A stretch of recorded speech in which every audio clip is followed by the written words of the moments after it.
Iran पर कभी भी इजरायली हमला हो सकता है, ये बहुत बड़ी खबर है। आईडीएफ के फाइटर जेट्स ने उड़ान भरी है। ईरान के खिलाफ जल्द हो सकती है सैन्य कार्रवाई, तो इजरायल की तरफ से तैयारियां और तेज कर दी गई है। इजरायल डिफेंस फोर्स के जो फाइटर जेट हैं उनकी उड़ान।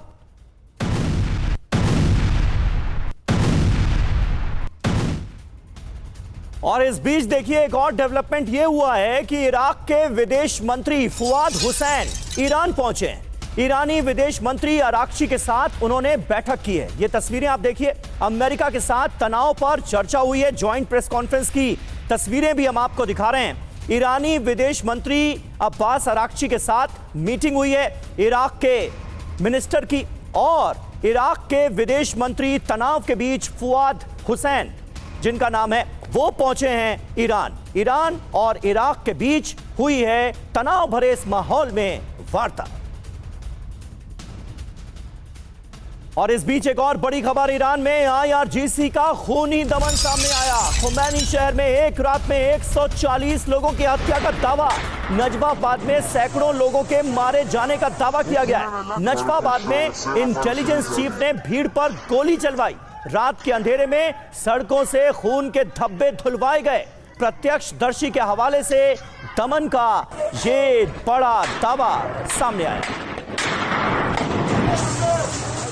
तो खामनेई की क्रूर सेना किस तरह से दमन किया जा रहा है, बड़ी खबर आप देखिए। आईआरजीसी ने प्रदर्शन को कुचलने की कोशिश की है। खुमैनी में एक ही रात में 140 लोगों का क्रूर तरीके से उनकी हत्या कर दी गई। दावा क्या है?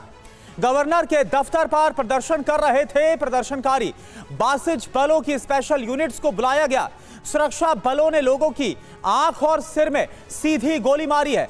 Police station commander intelligence chief ने गोली चलाने के लिए कहा है। प्रदर्शनकारियों के कत्ल के बाद खून के धब्बे साफ किए गए। नगर पालिका कर्मचारियों को क्रूरता के सबूत मिटाने के लिए कहा गया है। यह सब कुछ दावा प्रत्यक्षदर्शी की तरफ से प्रोफेसर अमिताभ सर, यह धमकी दी गई थी डोनाल्ड ट्रंप की तरफ से आयतुल्लाह अली खामनेई को कि अगर प्रदर्शनकारियों के खिलाफ कोई कार्रवाई की गई, इस प्रोटेस्ट को कुचला गया, तो फिर हम सैन्य कार्रवाई करेंगे, हम हिचकेंगे नहीं।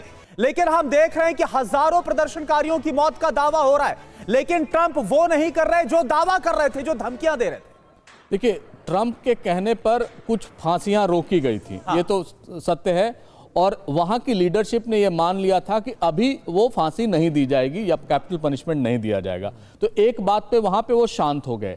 लेकिन जो प्रदर्शन है, ये तो मैग्नीट्यूड हम जो बताया जा रहा है इससे और भी विभत्स है, और आने वाले दिनों में और भी विभत्स होगा। लेकिन मैं वही कह रहा हूं कि ये जो प्रदर्शनकारी हैं, जिस तरह क्या ईरान को अमेरिका फिर सीरिया लीबिया बनाना चाहता है? वो कतई नहीं चाहते। वेनेजुएला में बूट्स ऑन ग्राउंड भेजना चाहते हैं? नहीं चाहते।